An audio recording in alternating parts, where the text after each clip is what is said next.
Boa noite, amigos. Mais um episódio do The Dealers para você. Eu tenho que falar, como eu falo sempre, dá um joinha aí, por favor, compartilha esse vídeo, solta no grupo de WhatsApp e tudo mais, porque hoje, mais do que nunca, vai estar super, super interessante. Eu tenho um amigo querido aqui, que não é tão antigo no mercado automotivo. Ele vai contar como é que ele aterrissou nesse mercado, mas está fazendo uma pequena revolução. Pequena, eu fui modesto, né? Mas eu vou até ler um pouquinho da história dele, para vocês saberem como ele é. Ele fundou e é CEO da Bolt Software e Dealer Space. Recebeu investimentos dos fundos B3 e Canary, L4 da B3 e Canary. E aí conduziu a aquisição já de algumas empresas, que eu vou deixar ele falar, porque eu não vou... Mas hoje ele atende mais de 4 mil concessionárias. É quase do tamanho da Autobelhar. Está chegando, vai passar. Mas é quase. Mas ele foi sócio CFO de uma VC, eu acho que é VC, em Miami, né? Aí liderou investimentos aí de 100 milhões de dólares, investimentos em aquisições em várias empresas, que eu vou deixar ele falar também. E outras coisas mais. É tanta coisa que eu vou deixar ele contar a maior parte.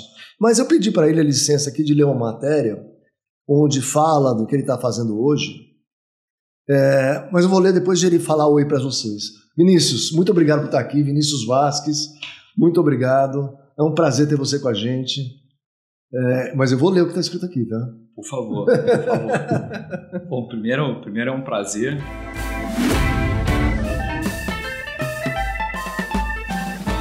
Acho que vir aqui para Vinhedo é uma oportunidade de ter um tempo que passa mais devagar, né, do que São Paulo, e acho que assim, você é, como sempre, muito generoso na sua introdução, alguns exageros que eu vou fazer questão de dar uma corrigida. Mas, de toda forma, se um dia a gente chegar no tamanho que você chegou junto com os teus sócios, aí quer dizer que eu estou fazendo bem o meu trabalho, né? Mas, de toda forma, eu que agradeço o convite e, como sempre, é um prazer estar aqui. Muito obrigado, Vinícius. Muito legal. Olha, ele mapeou 66 potenciais empresas para fazer M&A. Aliás, eu aprendi com ele que M&A, a tradução literal, é medo e angústia. Então, miséria e angústia. Não, miséria e angústia. Não, eu traduzi para medo. O medo está embedado na miséria, entendeu? Ou na angústia. Então, ele mapeou 1.500 empresas e fechou um pipeline de 66, né? Que juntos somam já um faturamento de R$1 bilhão. Então, a Bolt quer impulsionar o crescimento orgânico, soluções complementares, na plataforma que está construindo para o setor automotivo. Ou seja, vai mudar o jeito da distribuição brasileira de alguma forma. Ele já comprou 3 empresas, que ele vai falar aqui quais são, mas ele quer transformar essa plataforma num one-stop shop para o mercado automotivo. Ou seja, todo mundo que estiver na distribuição de veículos, principalmente concessionárias, vai de uma forma ou de outra passar nessa plataforma. É isso. É por aí, eu acho que... E como é que você caiu nisso? Não, pois eu acho que tem um elemento de cair de paraquedas, assim, definitivamente, mas acho que está ligado a incessante procura, né? Então, assim, tudo começou eu saindo de Miami e vindo para cá em 2021, no final, o mercado estava extremamente aquecido e tinha uma categoria de investimento na América Latina que combinava um pouco do venture capital com M&A, né?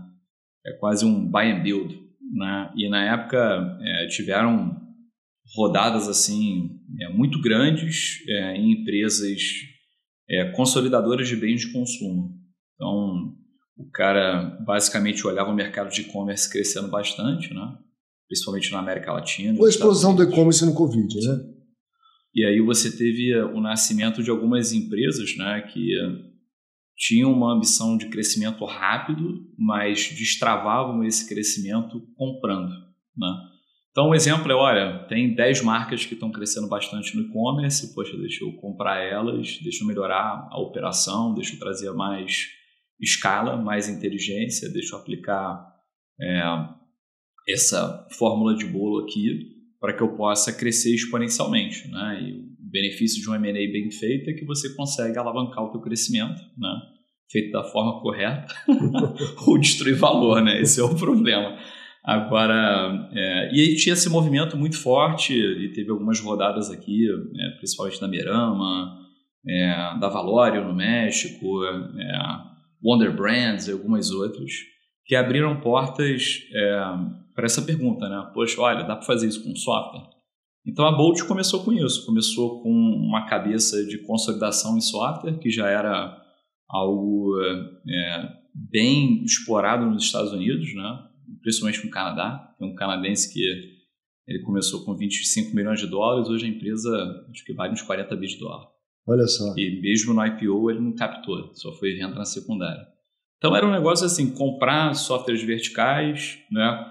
No caso dele não melhorar, inclusive ele está no mercado automotivo também. Não é a Constellation, não? É a Constellation. Tá vendo? Isso aí. Né? E o mercado automotivo brasileiro. Sim.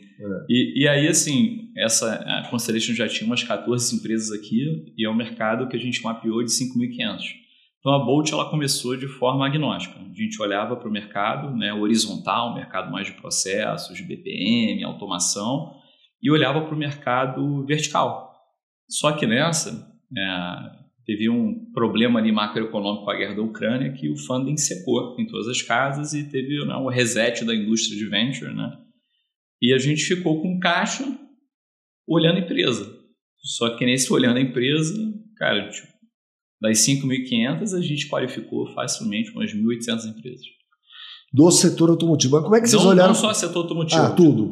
A gente olhou comércio exterior, olhou jurídico, olhou saúde, olhou transporte. Eventualmente a gente chegou até automotivo, né? E no automotivo, assim, o que me chamava muita atenção é o mercado relativamente pequeno de empresas de software, né? Você tem 69 empresas, mas ainda assim é uma indústria gigantesca. E começou assim a ter já uma sinergia, uma conversa muito bacana com a L4, né? O fundo cujo único cotista é a B3, que estava procurando teses onde ela podia investir que tivessem ganhos sinérgicos com todo o ecossistema de B3. E aí a gente começou a falar, poxa, o que você está olhando aí no automotivo? Eu falei, tem uma ou duas empresas aí que eu estou namorando.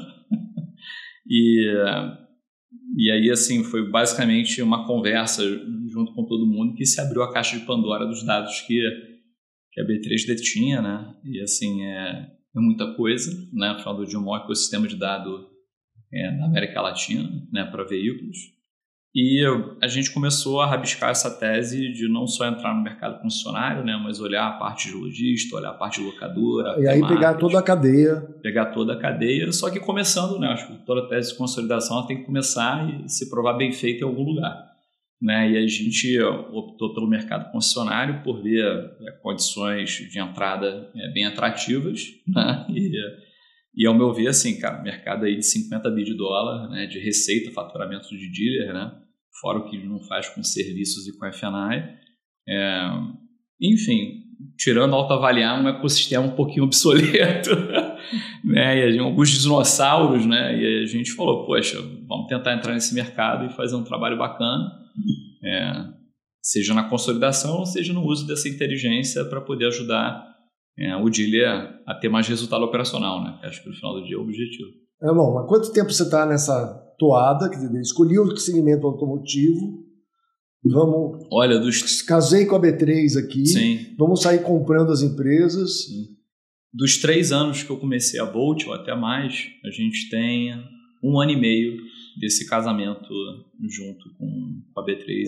Onde você focou no automotivo. Sim. E aí, quantas e quais empresas você comprou em 1 ano e meio? Sim, em 1 ano e meio a gente adquiriu, o início foi a fusão entre a DealerSite, que era o principal player de sites automotivos, né, para concessionária e montadora, Em seguida, a gente, enfim, fizemos a fusão com a Followize, né? Na época era o vice-líder, né? O challenger do mercado automotivo. De CRM.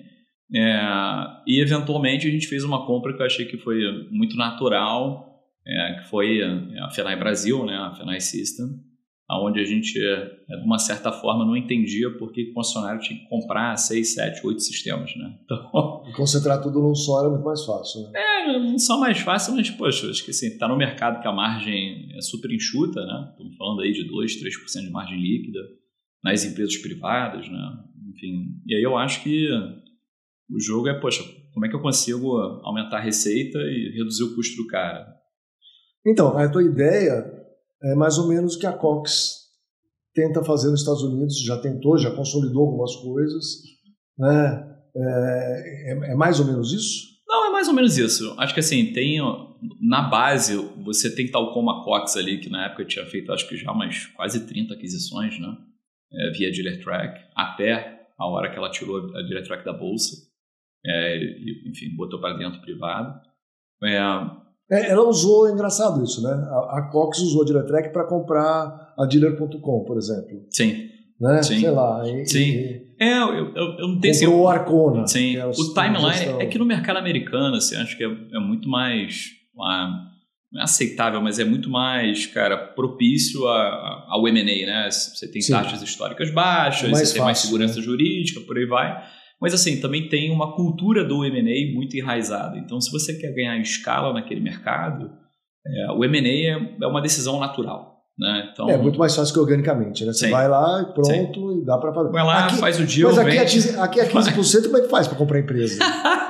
Aí tem que ser criativo. Ponto é que, o projeto tem que dar muito mais do que 15%, né? Esse é o primeiro ponto. Eu brinco, quem não crescer mais de 15% tá para trás. O pessoal fala, mas a inflação não tá 15%. Eu falei, olha, não tá, mas tá pronto para explodir. Então, fica esperto. Acho que assim, minimamente, descontando a inflação, hoje deve estar dando o quê? Uns 10%? Né? Na inflação oficial, sim. Aí, cara, acho que pelo menos tem que dar 2 ou 3 vezes aí esse valor para, enfim, no mercado privado, para você sentir que você está capitalizando seu dinheiro de acordo com isso. Mas você capta dinheiro, sim. Não dá para captar menos de 15. Não, com certeza, não dá para captar por menos de 15. E aí você tem que investir num negócio que pague os 15 mais inflação. Sim. Não é? Sim, é isso. Bem mais do que inflação. Então, senão não funciona. Sim, não funciona. Mas eu acho que assim, o ponto de fato, assim, o custo de capital é mais caro, mas você tem algumas coisas que a América Latina te ajuda frente aos Estados Unidos. Os Estados Unidos é extremamente competitivo. Você entra no mercado de sapato para formiga, cara, você vai concorrer fortemente, né? Então, no nosso caso, lá na época do fundo, que a gente entrou no mercado de bens de consumo, cara, ainda assim tinha muita oportunidade porque tinha muita ineficiência. Você ia mordendo ali pela cauda do dragão, né? Eu acho que aqui na América Latina você tem a oportunidade de trabalhar já no first tier. Olha, eu quero comprar a maior empresa do segmento. A barreira de entrada de capital não é tão grande, ou melhor, é grande você encontrar capital no Brasil, mas assim, não é tão grande quanto você pegar esse dinheiro nos Estados Unidos, né?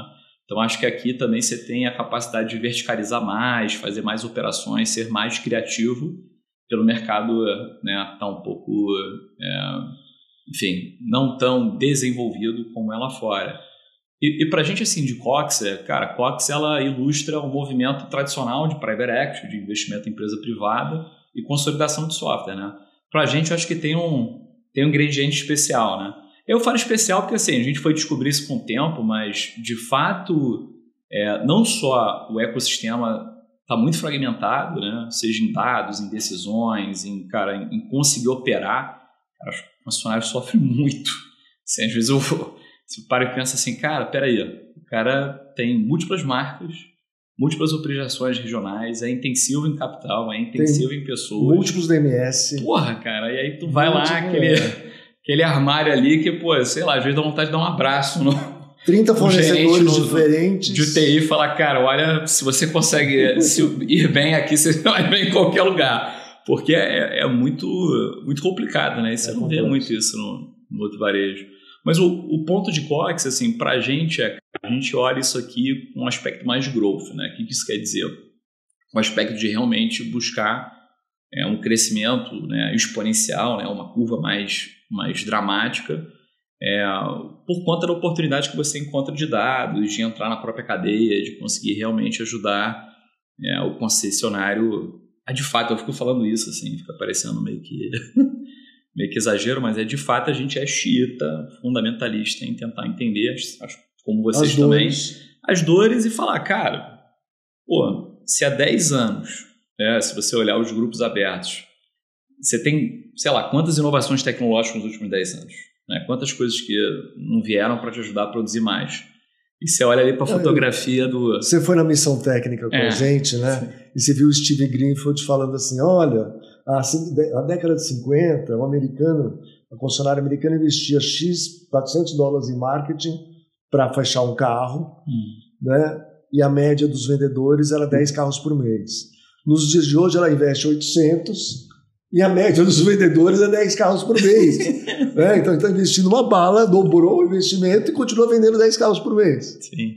E aí é legal, né? Porque assim, no final do dia, acho que quando você está num varejo onde, de uma certa forma, você tem um sócio ali, a montadora ali, que bem ou mal detém, né, um pouco do modelo operacional e do controle de qual é a praça, né? Mais e mais você é provocado a produzir mais com o mesmo. Agora, o que me espanta é, assim, de fato, não só você põe mais dinheiro, mas você tem mais tecnologia e teu resultado é igual a 10 anos. Não é louco? Aí você fala, cara, peraí, tem alguma conversa fiada aí rolando, tem alguma coisa que eu não estou entendendo, né? Fora o efeito externo de concorrência, que eu acho que é onde está esse efeito, numa indústria desse tamanho, de conseguir trazer um crescimento sendo, né, como você é hoje, um parceiro não só de tecnologia, mas de negócio, né? Para o cara ter uma taxa de, né, absorver mais trading, conseguir gerar mais liquidez, conseguir fazer mais negócio. E eu acho que é um pouco esse caminho que a gente está tentando se posicionar. Não, muito legal. Eu vou fazer um quadro aqui e você tem que concordar ou discordar de mim, óbvio, né? Mas a minha percepção. As empresas hoje de tecnologia que atendem o segmento automotivo nasceram principalmente de desenvolvedores, né, que ficaram à frente do negócio, têm amor ao produto, às vezes não tanto ao negócio, mas tem amor ao produto, ele confunde mais ou menos o que é negócio com produto, né? Quando você consolida isso, tem um choque muito grande de cultura, de falar assim, não, eu que desenvolvi esse código, ou coisas do tipo. Eu passei por isso, e acho que o grande diferencial do Autoavaliar foi, em primeiro lugar, ter múltiplas cabeças, né? Umas voltadas só para negócio, que nem eu, porque eu conheci telefone celular com 35 anos de idade. Você acha que eu sou um tech guy? Não, eu sou um car guy, né? Eu entendo de negócio de carro, né? Não sei desenvolver código. Hoje até que nem precisa, né, como um code. Mas assim, eu sou um esforçado, um usuário esforçado. Então, mas eu tenho gente aqui, muito especializada e tudo mais. A gente faz esse mix, né? É uma composição heterogênea. Normalmente não é assim, né? E tem esse choque, né? Quando você junta tudo, junta várias empresas com cabeças de donos muito voltado para produto, muito voltado... Como é que você lida com tudo isso? Porque não é complicado? Olha, acho que concordo, é super complicado. E veja bem, assim, por um lado, o que a gente está falando aqui é basicamente o nascimento da indústria de software vertical no Brasil, né? Então, assim, a história sempre começa com um cara que saiu da IBM, um cara que saiu, né, das precursoras ali de computação. Cara, tomou um baita de um risco na época, né? Imagina o cenário macro, né, falando há 20, 30 anos atrás. Foi por risco, montou companhias que geram caixa, são fortes e se desenvolvem, mas assim, eu acho que a crítica é que no varejo automotivo em específico, tamanha é a barreira de entrada por conta das integrações com montadoras e das integrações em gerais, você criou um problema, né? Um problema de você ter quase que um dinossauro tecnológico, né? Que é resistente, é político, é mais arisco, né? A quem está tentando trazer a novidade para dentro. E assim, não é um movimento incomum. Nos Estados Unidos a gente também viu isso. Eu sei, mas aqui de certa forma está acontecendo agora com você. Sim. E até os próprios bancos adquirindo sistemas. Sim. Já começou desde a Web Motors, né? Safra agora.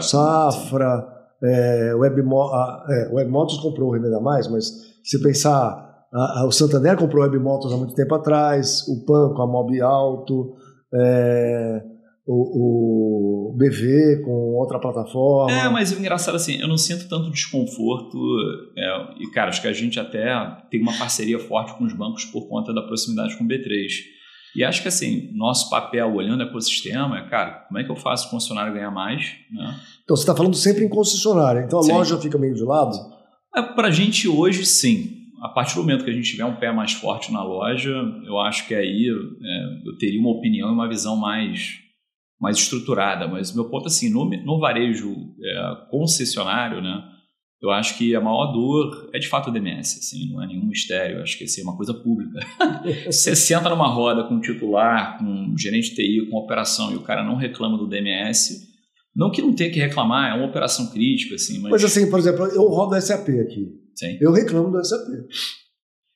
Eu acho que assim, e o SAP também é um exemplo, né? Assim, eu acho que, de uma certa forma, assim, você pode reclamar do SAP, embora ele consiga sustentar ali o negócio, mas eu acho que o ponto mais importante é o SAP integra. Integra, mas você tem que contratar um terceiro, que às vezes está sobrecarregado para desenvolver a integração, e aí demora. Essa é a minha crítica, né? Não é o sistema em si, é o modus operandi de você precisar customizar algumas coisas, integrar algumas coisas. A dor é a integração, você concorda? Eu concordo. Imagina que a gente é uma empresa de tecnologia que tem que integrar com o SAP. Sim. Aí a gente desenvolve coisa nova aqui, não está integrado, então não tem como cobrar, não tem como emitir nota, não tem como fazer nada, porque não está integrado. É que aí eu acho que assim...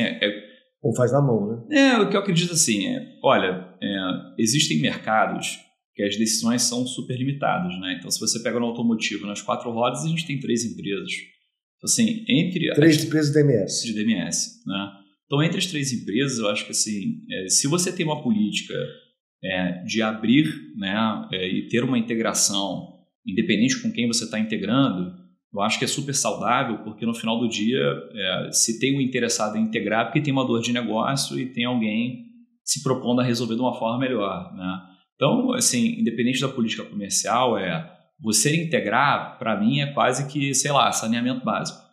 Né? Eu acho que não pode ser uma escolha política ou arbitrária de um player. Eu acho que assim, é a escolha do concessionário. É do concessionário, também concordo, e os dados são deles, então, mesmo, não quero integrar, tá? Então você tem que abrir meu banco para fulano de tal. Sim. No mínimo.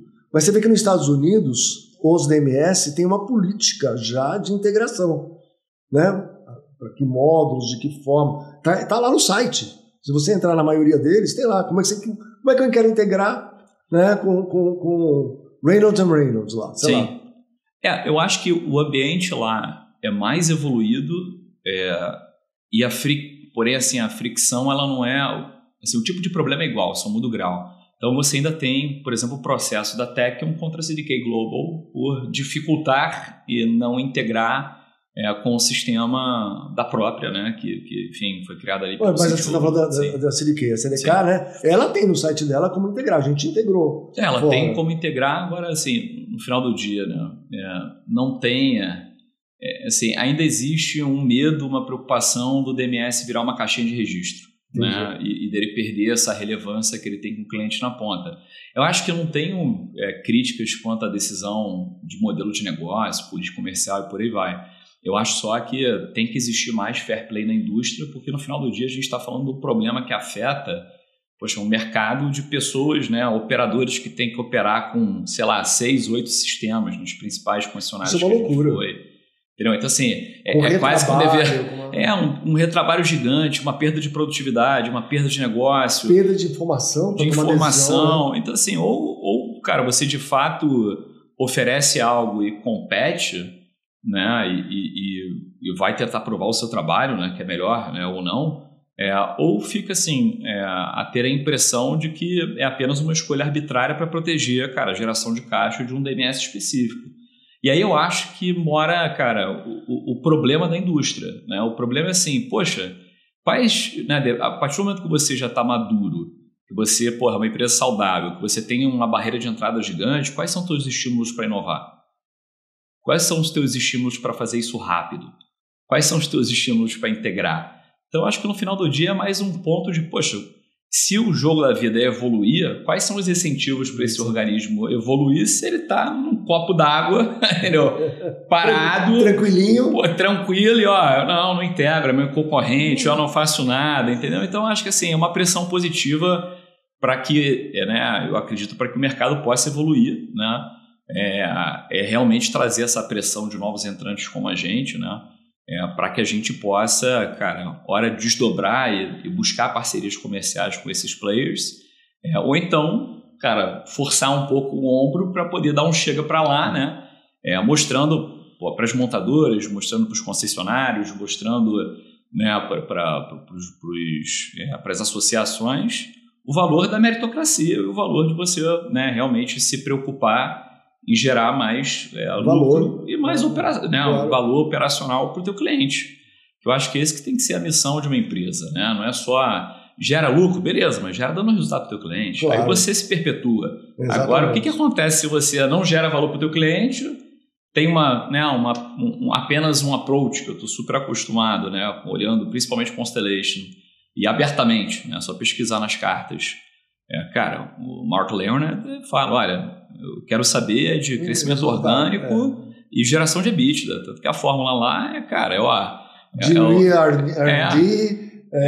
cara, tudo. Eu quero saber tanto que tem uma parte na carta que ele fala, cara, eu me frustrei muito em investimentos de R&D, porque, cara, o cara tem uma visão de alocação de capital, entendeu? Ele não tem uma visão de, olha, eu quero entrar nessa indústria para resolver essa dor, esse problema, e eu realmente quero fazer o lucro do concessionário, né? Essa indústria realmente para frente. Eu acho que...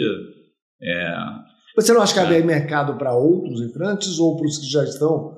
Porque ainda outras são um modelo mais ou menos antigo, em termos, né? Modelos antigos, né? Vou pegar o nome aqui, vou falar da nome aos bois, a Lynx hoje virou TOTVS, parece, sim, né?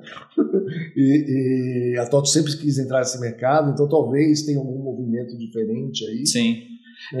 Hoje, de fato, no DMS para 4 rodas está um cenário interessante, né? Você tem uma independente, você tem uma adquirida pela TOTVS e você tem uma tocada pela própria Constellation, né? Eu acho que assim... Aí tem outros menores. Sim. Mas que tem uma casa de motocicleta. Sim. Né? Tem outros aí. Sim, E tem certa bastante influente, principalmente com Honda. Olha, eu acho assim, que também não dá para tirar a responsabilidade da própria montadora, né, na construção desse ecossistema. Claro. Eu só acho que ela deveria ter uma participação mais proativa em forçar, né, os caminhos para que você possa ter uma integração e uma participação de players novos de uma maneira mais justa. A própria associação. Né? Exato. Então, olha, a associação de marca tem até mais força. Assim, não é uma questão de opinião só. Poxa, se você tem um setor que você olha a lucratividade, vamos esquecer, vamos falar de lucro bruto, vamos esquecer do valor do custo do carro. Ele está estável ou caindo, né? Taxa de juros subindo, floor plan sobe, cara, e titular ficando enforcado. Entrada de chineses, né? Aumentando essa competitividade, cara, realmente elevando a intensidade do varejo de poder performar, principalmente nesse segundo semestre. Assim, não é mais uma opinião, é um fato. Né? Você tem uma indústria que há 10 anos tem a mesma lucratividade. Né? Então, assim, cara, qual é o papel da tecnologia? É extrair, né? É extrair ser custo ou é de fato gerar valor? Então, eu acho que hoje está muito mais, né, nesse aspecto parecendo que é extrair ser custo do que falar, olha, cara, olha que a novidade, eu estou usando inteligência artificial, olha, eu estou fazendo um CRM mais interessante. Eu acho que assim... Eu tenho dados para te ajudar a tomar decisão, né? Porque sim, você hoje, nas suas plataformas, você consegue agregar dados, tanto da B3 quanto da AutoAvaliar, etc., para melhorar a tomada de decisão, porque não fica uma coisa só muito operacional, né? Passa para um nível mais estratégico. Você não acha que é isso? Não, eu acho que a dificuldade da empresa de software muitas vezes é provar o valor dela, né? Tanto dentro quanto fora. Falar assim, cara, qual é o valor daquilo que eu entrego de impacto para o meu cliente? E para a gente, assim, é um pouco cultural também. Então, pegar, por exemplo, de cultura, né, pós-M&A, cara, literalmente a gente redesenhou e reescreveu a cultura. Entendeu? Assim, abertamente, assim, a gente ia para o cliente e falava, poxa, quem aqui do time do produto está indo uma vez por semana no cliente? Ninguém. Cara, quem aqui da engenharia, cara, desenvolvedor, poxa, visitou um cliente, sentou do lado de um funcionário, entendeu a dor. Então, assim, a empresa de software vertical, ela costuma ficar muito acomodada se ela domina, né, uma participação relevante de mercado, né, como é o caso dos principais, né? A gente fala de CRM, tem 2 CRMs no mercado relevantes, né? Então, assim, eu acho que isso deixa uma postura muito acomodada. E aí, assim, minha expectativa é assim, poxa, como que a gente consegue provar que a gente gera mais resultado? Olha, parece difícil, mas é um pouco simples, assim. Se você olhar na parte do CRM, por exemplo, qual o tempo médio de atendimento que eu consigo ter? Pô, esse atendimento tem uma relevância? De fato, ele tem uma resolução? Poxa, olha, eu estou aumentando a conversão ou não? Isso. Eu estou ajudando esse cara a trazer mais? Eu estou ajudando esse cara a fazer mais negócio? Então, uma coisa que a gente faz hoje, por exemplo, por conta da aliança com o B3, cara, a gente baixa o funil de perda dos últimos 3 meses do concessionário, numa marca e região, vê, né, protegendo toda a confidencialidade, o que ele converte versus o que o mercado converteu. E aí, o que o mercado converteu, o que ele perdeu para uma outra concessionária da mesma marca? Do mesmo... E por que ele perdeu? Ele perdeu por tempo de atendimento, ele perdeu por preço, ele perdeu por condição de financiamento, né? Então, eu acho que assim, tem uma oportunidade de casar o sistema de registro, que eu costumo de brincar, o sistema de gestão, para um sistema de trabalho, entendeu? Poxa, por que eu estou perdendo o deal? Né? Não, o sistema de gestão hoje, vamos dizer assim, básico, ele usa muito para emitir nota fiscal iOS.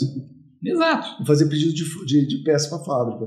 Quer dizer, é uma coisa muito básica, muito operacional, muito chão de fábrica, né? Sim. E ele teria que usar para uma tomada de decisão mais profunda. Aí ele tem que contratar outros softwares, sei lá, acho que tem Dealer Intelligence, tem um monte de software por aí, né? Pequenos. O legal é nem o DMS se propõe a conseguir entregar os analytics que o dealer precisa. Não, e outra coisa, né? Sim. Por exemplo, como é que a gente achou um diferencial nosso aqui? Eu não tenho vendedor na rua, eu tenho um consultor. Sim. Ele senta com o funcionário todo mês, abre o relatório, vamos analisar aqui, olha, o que dá para melhorar aqui, a captação pode melhorar ali, tua margem está aqui, isso a gente vai vender no showroom, isso a gente vai vender no repasse. Trocar uma ideia todo mês, mas tem que ser constante, tá ali e não existe isso no negócio. Né? Não, aí o ponto é, o teu consultor está na rua. E mora no estado, conhece a região, tem que ficar lá, tem que visitar. Ele faz check-in no nosso CRM quando chega e quando sai, para saber quantas horas ele ficou, o que fez, o que produziu. Eu acho que é engraçado que assim, eu também, quando eu entrei, a empresa era 100% atendimento remoto, né? Acho que no início a turma ia de fato no concessionário. Cara, das primeiras coisas assim, gente, olha, consultor, comercial, tudo tá junto tá com o na cliente, praça, cara, entendeu? Não dá pra... Sim, eu acho que um ponto do movimento que até a gente conversou em algumas outras conversas, assim, cara, a oportunidade que o trabalho remoto te dá é você de fato ter a flexibilidade para ir para o teu cliente, não para ficar sentado em casa apático, né, alienígena, né, quase, né, sem saber o que está acontecendo ali no negócio que você se propõe a dar mais valor. Mas eu brinco com o DMS, mas assim, quem tiver à venda pode me buscar. Então, vamos chegar nesse ponto. Eu conserto.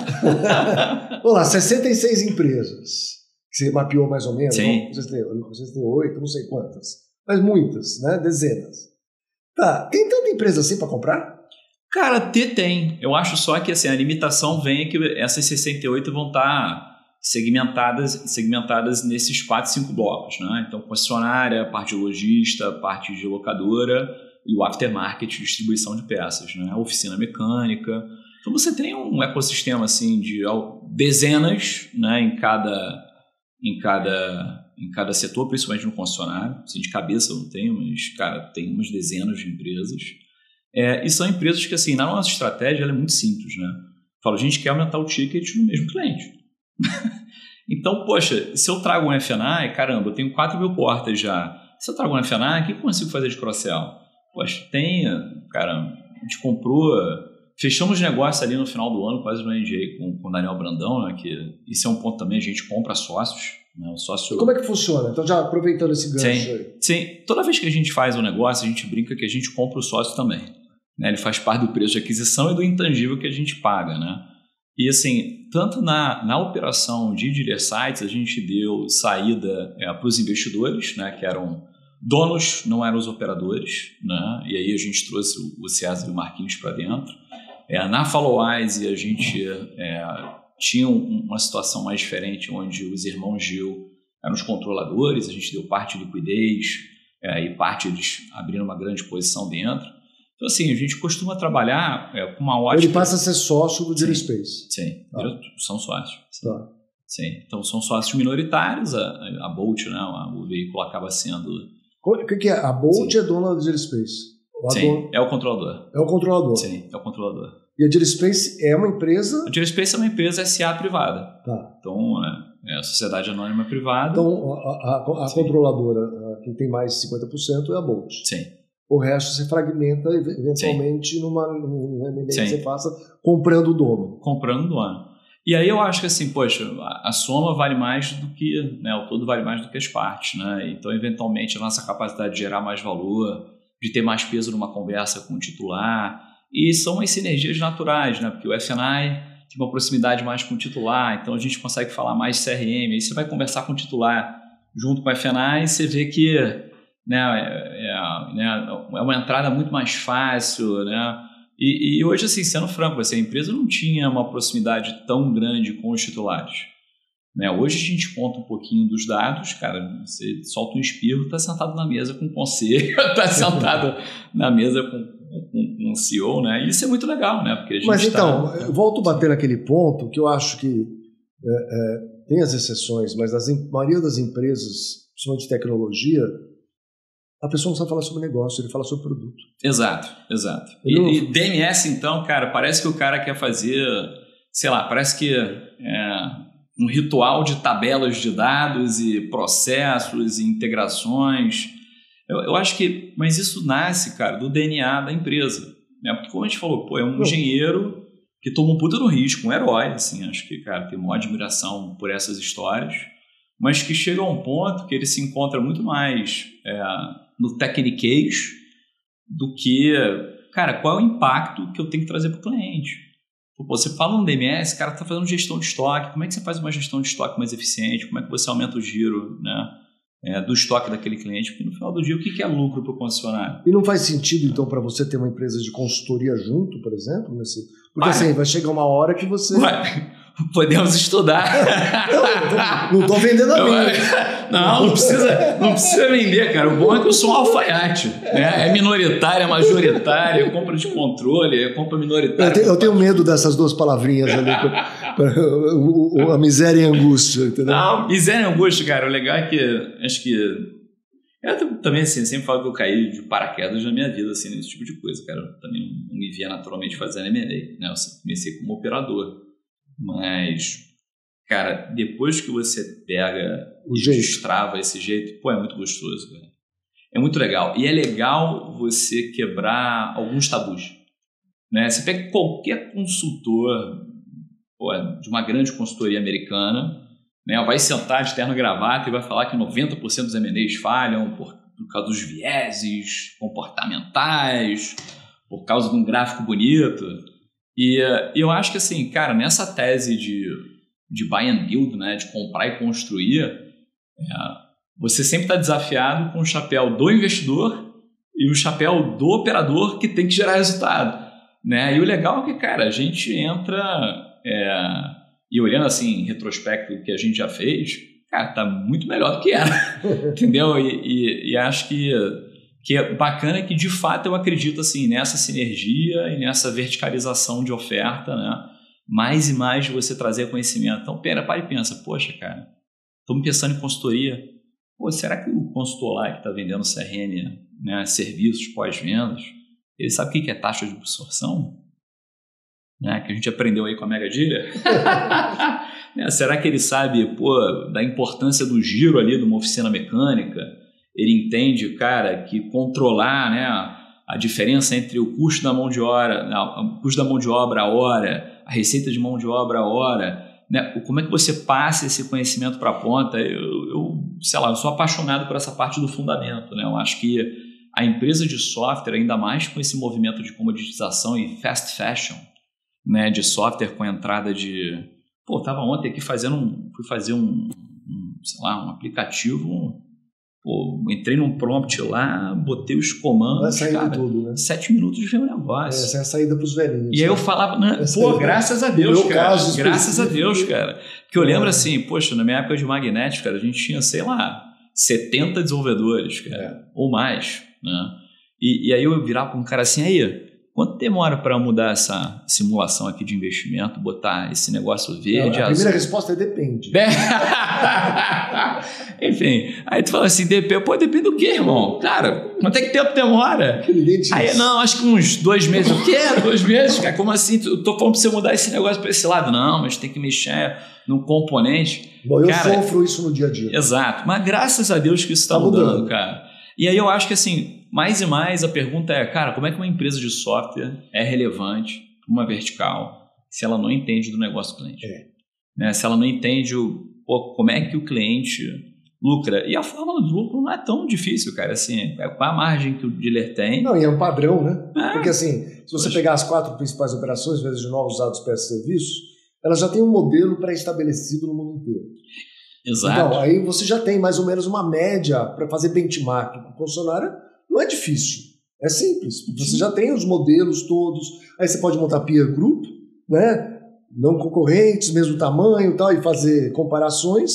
Ou você pega qualquer número americano, etc., e começa a adaptar, tropicalizar para cá, para o que dá. Não, mas vamos pega o exemplo de peer group. Quem é que faz peer group antes, depois no mercado, tirando vocês?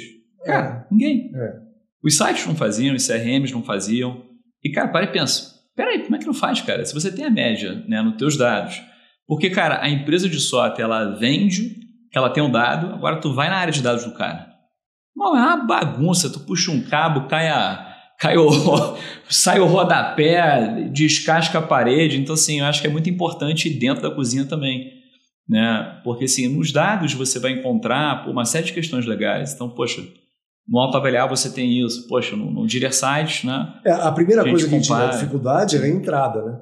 Sim. Assim, tem que criar um padrão, gente. Se não tiver um padrão, você não consegue analisar nada.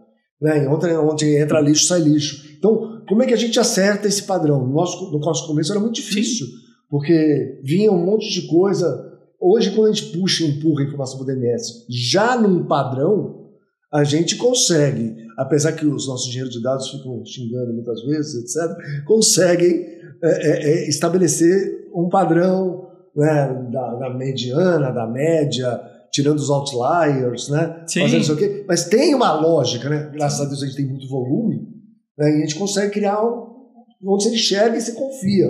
Porque é fundamental isso. Porque a pior coisa que pode acontecer é você olhar para um número e falar assim, tá, isso é verdade? Pô, cara, senta hoje assim, se você já não dividiu essa frustração alguma vez, você virar e falar assim, pô, titular, o diretor operacional, cara, qual é o teu tempo médio de atendimento? Cara, qual é a tua taxa de absorção ali no trading? Pô, qual é a tua margem naquela marca? Qual é a tua margem naquela oficina ali de moto, naquela oficina ali de carro? E o cara fala, pô, não sei.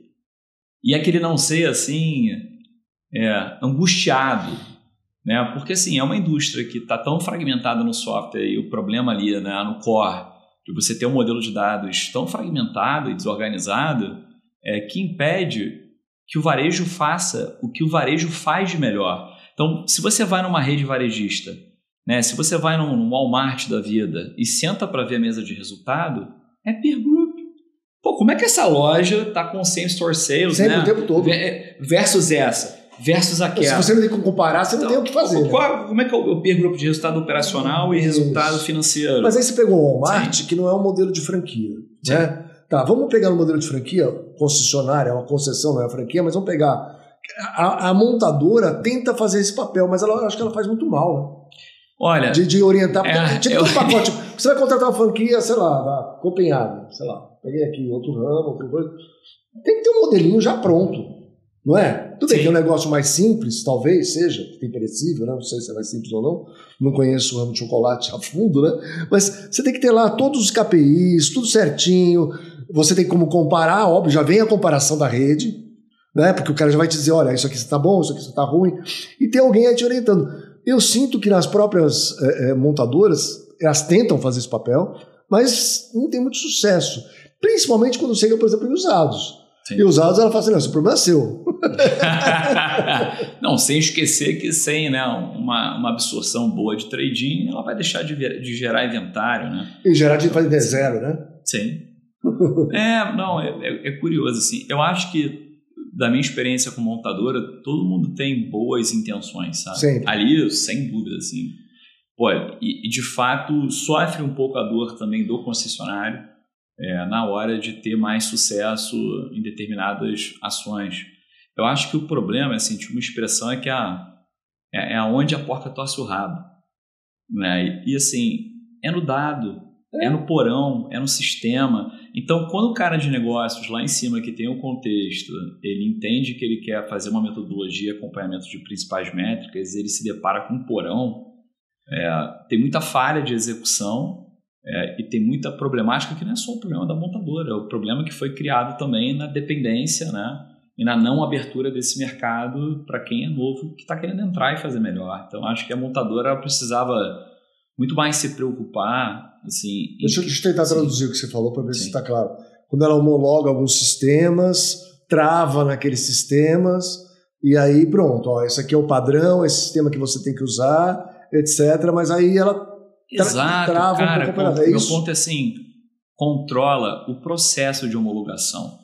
Não controla o homologado. Porque a partir do momento que você point fingers, né, escolhe ali o homologado, cara, você faz um processo seletivo enviesado, muitas vezes até político, e você perde o que mais traz evolução num ecossistema, né, que é a competição. Pô, e não tem nenhuma diferença de você, sei lá, se tranca numa ilha e fica olhando passarinho. Cara, o passarinho está competindo com o passarinho, o lagarto compete com o lagarto, né? Você vai na natureza, você vê a competição. Então, nos ambientes que mais tem vida, né, mais você tem competição e mais eles são bem-sucedidos, né? Eu acho que assim, a cabeça da montadora deveria ser muito mais criar as condições para que ela consiga fazer novos entrantes prosperar. Mesmo que esses novos entrantes compitam comigo. Eu adoro competição. Claro. Entendeu? Então, assim, poxa, entrou um CRM novo, ele tá fazendo tal coisa. Pô, maravilha, cara. Deixa esse cara ganhar espaço, vamos concorrer. Vou comprar ele depois. Então, assim, isso tem... também tem esse aspecto. Né? Quem for um CRM que tá indo bem, estamos também à compra. Então, assim, eu acho que tem esse aspecto, sabe? E por ter caído de paraquedas, eu também acho que, assim, a indústria automobilística, mesmo com as suas nuances, não deixa de ser varejo.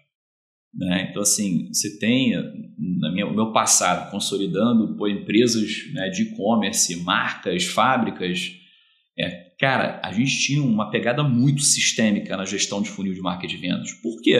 Porque, cara, era matar um leão a cada dia. Você não sabia que se teu DRE está positivo ou negativo. Você vai saber no final do dia porque você está comprando mídia, né, e vendo se o cara compra, onde você vai fazer o shipping, se você vai ganhar dinheiro ou não. Então é muito no dia a dia. Então você não pode dar esse mole de essa página está ruim, ou esse processo está quebrado, ou minha regra de remarketing não está tão bem construída. Cara, quando você vai no varejo, e assim, eu falo até da plataforma que a gente vê hoje, você vai num site, deixa um lead, é o quê? É um formulário quadrado. Pelo amor de Deus, cara. Aí você fala, não, mas a montadora setou que esse é o padrão. Fala, pelo amor de Deus, cara. Então, vou entrar nesse ponto agora. Entrou um monte de montadora nova. Sim. Principalmente chinesa, né? Elas estão com outra mentalidade? Você apegou algumas assim diferentes? Olha, eu acho que a mentalidade está diferente, eu acho que a vontade é genuína de fazer coisas diferentes também, e acho que elas têm mais liberdade de fazer diferente do que as demais, embora tenha um demais que, assim, é engraçado que também, a depender de montador, o grau de... Calma aí, porque eles estão nomeando os mesmos grupos que eles tinham ontem com as outras marcas. Sim. E aí? E aí que, assim, na hora de escolher a plataforma tecnológica, eu acho que eles têm uma capacidade de andar mais rápido, né? São mais ágeis. Cara, o capital chinês não dorme, então acho que isso traz uma dinâmica que a gente adora. Aí fala assim, o fulano é muito rápido. Cara, a gente adora isso, então vamos embora. Agora, eu acho que o ponto ainda, assim, continua tendo esse desafio de quebrar esse gelo, né, das integrações e das homologações, né? Então, ainda assim, você pega os chineses, eles trabalham com os mesmos DMS. Né? Então, tem uma carência, né, por uma plataforma que conecte essa ponta a ponta, e acho que empresas aí como a Dealer Space se posicionam para conseguir resolver, né, essa carência, seja fazendo as parcerias, integrando quem tem que integrar, seja construindo esses módulos para que a gente consiga fazer essa experiência mais fluida, né, de um player chinês que quer mostrar um melhor atendimento como uma proxy de que o produto também é parte daquilo, né? Então, eu acho que isso tem sido bem sadio para competir. Mais uma vez, eu acredito que competição é movimentar o mercado para essa direção. Eu vou fazer uma provocação aqui, né? Os nossos sistemas, vou incluir eu trabalhar, de certa forma são periféricos em relação ao DMS, né? Sim. Então, eles orbitam ali em relação ao DMS. Por que não fazer um DMS? Bom, já integrado com tudo. Acho que a brincadeira eu prefiro comprar um. E eles sabem que a gente está na praça. Mas eu acho que assim, eu acho que é uma boa provocação. E inevitavelmente, assim, não estou dizendo Dealer Space, mas eu acho que assim, é o que aconteceu no mercado americano. Né? O mercado americano tinha poucos players também, né? Vamos pegar, tinha UCS, Brevans & Reynolds e CDK, né? Sim. E você tem um Tekion, que, cara, acho que a história é legal, que eu tive a oportunidade de conhecer o Jay, que é o fundador, e ele foi o CTO do Elon Musk, né? Eu não sei se eu te contei isso, mas ele foi Conta pra gente, então. Ele foi numa história, ele foi numa loja enfim, foi numa reunião com um desses dinossauros, né? E se sentou junto com o Musk, né? E aí começaram a apresentar os sistemas. Aí, terminou a reunião, o Musk olhou pra cara dele e falou assim: "Are we gonna use that crap? A gente vai usar essa porcaria?" Aí o cara, olhando pra ele assim, você consegue construir um? Aí ele, com dinheiro, sim. E, o dinheiro veio, o cara construiu um e, cara, hoje, assim, você vai no NADA e você vê a plataforma dele de cair o queixo. E a montadora investiu. Né? Você tem uma série, tem aí os montadores que investiram atrás deles, que ele já levantou mais de 600 milhões de dólares. Né? A empresa já está valendo sei lá quantos bi de dólar. Então, eu acho que tem também essa provocação, porque, assim, inevitavelmente, chega o dia, né, a gente brinca que nem o peru de Natal, né? Assim, o peru de Natal tá lá 364 dias, só se alimentando, né? A vida parece boa, né? Tá tudo acomodado, eu tenho minha rotina, né? Eu tenho minha rotina, entrar na fila aí, eu tenho minha rotina, é assim que o mundo funciona, e o belo dia de Natal, a cabeça dele é cortada. Então, acho que assim, um belo dia, eu acho que assim, essa pressão ela já chega hoje e acho que a tendência é aumentar, porque no final a indústria precisa evoluir, né? E para ela evoluir, ela precisa mudar, né, certos tabus, não só de sistema e dados, mas também de modelo operacional do próprio concessionário.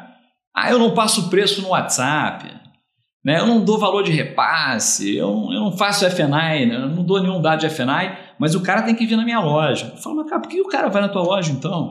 Por que ele não levanta e vai na próxima, né? Então assim, talvez até depender de qual o CEP do cara você deveria modelar, né? Se você vai pressionar ou não. Se eu estou do lado da casa do cara, o cara vai aparecer aqui.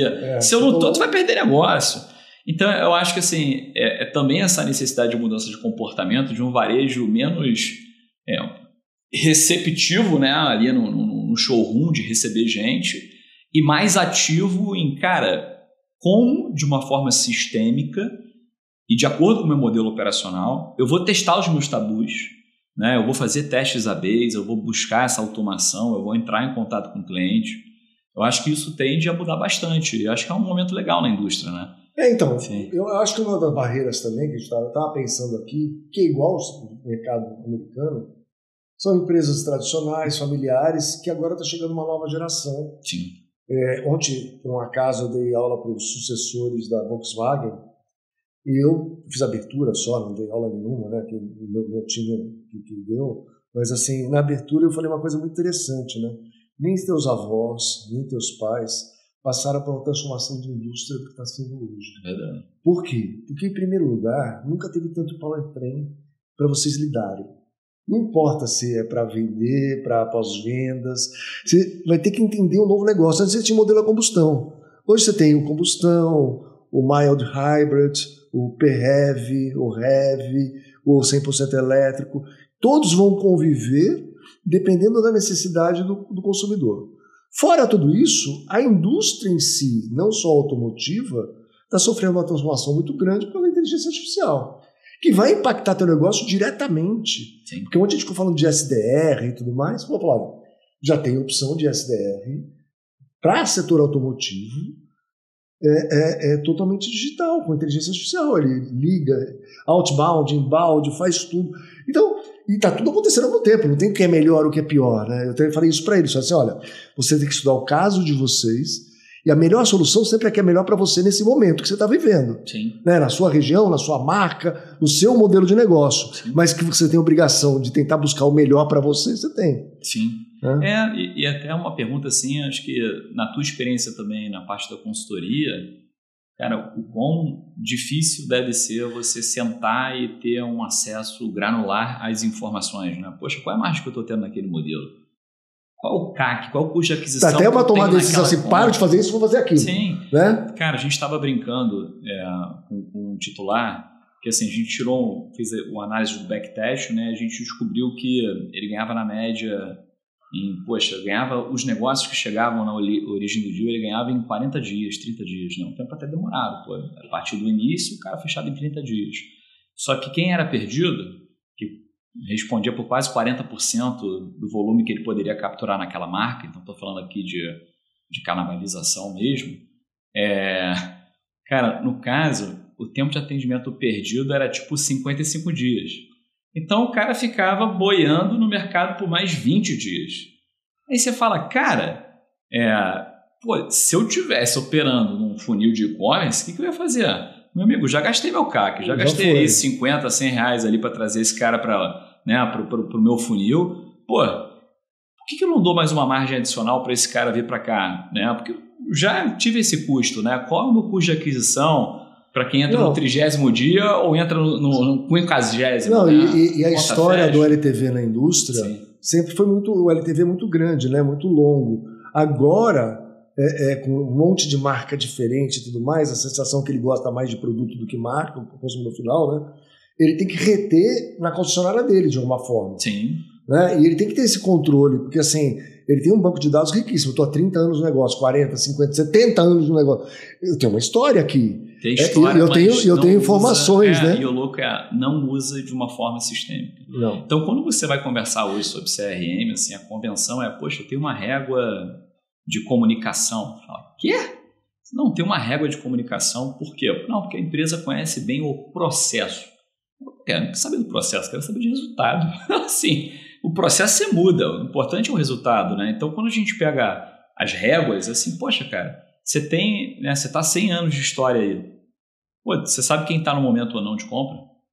Você sabe quem tem propensão ou não tem? Então, acho que quando você combina esse dado proprietário, né, que eu acho que é o que a gente está vivendo na inteligência artificial, a infraestrutura é uma commodity. Pô, eu pego aqui o celular, brinquei, construí um aplicativo, eu não sei. Não, e outra coisa, né? Você tem condições de tomar decisão para mudada do processo. Exato. Porque se eu não sei o resultado, se eu não consigo aferir e comparar, eu vou mudar o processo para quê? Porque eu não sei. Sim. Então eu preciso ficar mudando o processo o tempo todo. Hoje em dia, esse é o desafio, né? Sim. Eu tenho que preparar meus times e mudar processo para me adaptar à nova realidade. Sim.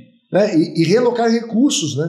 Porque às vezes eu tenho lá no meu BDC, seja lá, pré-venda, do nome que quiser, eu tenho lá não sei quantos SDRs e tudo mais, falo assim, não, eu vou realocar esse pessoal, uma parte para pós-vendas, vou fazer isso, uma parte mandar embora e vou colocar na digital, tá? Eu tenho que ter parâmetros para tomar essa decisão. E aí deu certo ou errado é a barriga no balcão. Né? Porque eu acho que assim, a partir do momento que para você puxar e acompanhar esses indicadores ou propor mudanças operacionais, né, em estruturas, né, governanças que estão muito preocupadas com a lucratividade, né, no curtíssimo prazo, porque, cara, o floor plan tá correndo, você tem que girar. Eu acho que fica difícil quando 95% do seu tempo tentar juntar um tabuleiro, né, de um puzzle ali, né, para conseguir juntar as peças e construir um entendimento daquele problema. Então, é o que a gente vê um pouco isso, assim, ainda falta esse saneamento básico de dados para você conseguir, de fato, medir, tomar decisões, né? E acho que a gente volta para a conversa do DMS. Poxa, hoje, então, se eu pegar ali uma rede no próprio DMS, independente qual seja, e começar a destrinchar, entrar, olha, eu quero saber qual o custo, né, por lead naquele modelo, eu quero saber qual é a margem de serviços que eu tenho no Jetta? Assim, você não vai conseguir, você vai demorar muito tempo. E eu acho que isso mata o incentivo e a ação, porque tira essa esperança, né? Tira esse ponto de, vou fazer essa análise, vai melhorar um pouquinho aqui, e o varejo ganha disso. O varejo cara, pequenas melhorias incrementais que te ajudam a melhorar o teu lucro, e não pequenas reduções de custo incrementais, né? A gente brinca aqui na indústria assim, quanto custa? Não quero saber quanto dá dinheiro, quero saber quanto custa. Dá para diminuir? E acho que assim, os americanos falam bem assim, um race to the bottom, né? Uma corrida para baixo, que conforme você tem consolidação, né? Você tem um ambiente de consolidação, taxa de juros alta, cara, floor plan, sufocando, marcas que estão tendo pouco desempenho pela demora de renovação da plataforma tecnológica, um semestre e condições macro ainda, né, neutras ou até pessimistas até o final do ano, eu acho que fica de fato complicado para você conseguir trazer isso rápido. E assim, e acho que o legal é que a gente sente essa dor na pele, né? É tipo, cara, o que motiva a gente é sentar e falar, como é que eu vou aumentar o resultado operacional desse cara?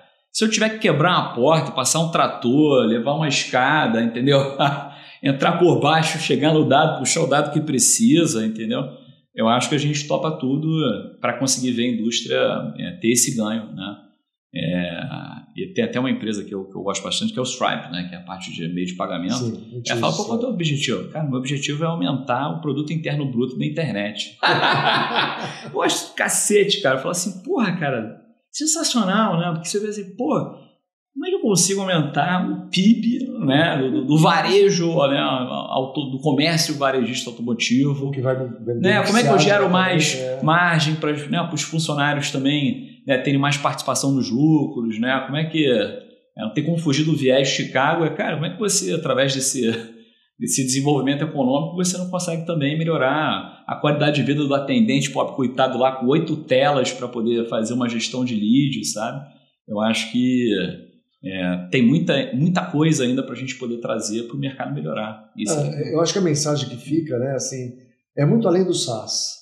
Né? É muito além do SaaS, porque a maioria das empresas hoje que cobram SaaS e tudo mais, elas ficam focadas na mensalidade, né, do avanço que eles conseguem dar e talvez cobrar um ticket um pouco maior.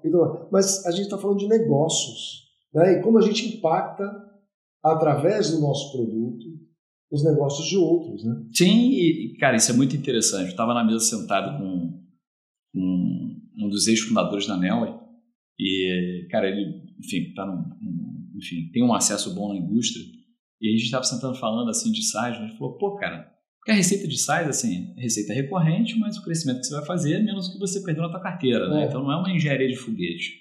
Agora, quando você vai no concessionário, é o quê? Quantos carros eu vendi no mês, qual foi a margem, qual foi o meu giro de estoque, cara, qual a minha alavancagem financeira, né?